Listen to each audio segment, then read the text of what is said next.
Hey boys and girls, this is Wildman Willis here, and I'm doing a review of the new movie, Batman v Superman, The Dawn of Justice. Well, ladies and gentlemen, the last few days about this movie, a lot of people has complaints. The fans seem to be back and forth on it. The critics hate it, but from what I've seen, I just recently seen the movie. It wasn't as bad as the critics made it out to be, but it does have a lot of flaws in the movie. Main thing with me, still didn't care about Superman because he was just, to me, this was the Batman show. The Batman and Wonder Woman show, more than what it was Superman in the movie. You got Henry Cavill as Superman, Ben Affleck taking over as Batman now, and Gal Gadot as Wonder Woman, which is the first big screen appearance of Wonder Woman.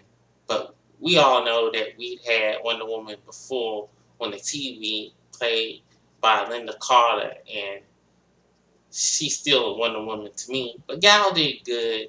A lot of people complain about this movie was just dark and dreary and didn't have no fun to it. Well, for those that don't know, the new 52 DC comics are a little bit darker than what everybody's used to, so they've taken the tone from that, and also adding aspects of the original DC comics, certain storylines like the Dark Knight Returns, and I'm not going to go into the other one because that would be spoiling, but we all know Doomsday is in the movie, so any comic book fan can figure out how that's going to go. But speaking of Doomsday, he does not look good in this movie at all. He almost reminds me of the Abomination from their second Incredible Hulk movie that came out a couple of years ago. I think the CG didn't look too good on him at all. If they would have made him closer to the comic book, I think it would have came out looking better than the way it had him depicted in the movie. I'm not going to go into how they made him, but I didn't like the way they went that way. And Jesse Eisenberg as Lex Luthor. Let's see. I'm not a fan of Jesse Eisenberg. He was a little bit too over the top to me, too skittish acting, kind of funky acting. I don't know. They should have picked somebody a little bit older, and he didn't really have no motivation why he wanted to destroy Superman. It just wasn't there until like maybe the last couple of minutes of the movie. Then you can understand why, but I don't think they did that too well.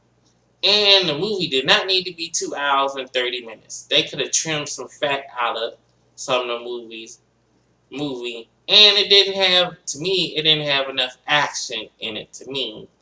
There's one part in the movie I wish they would have showed what Batman did.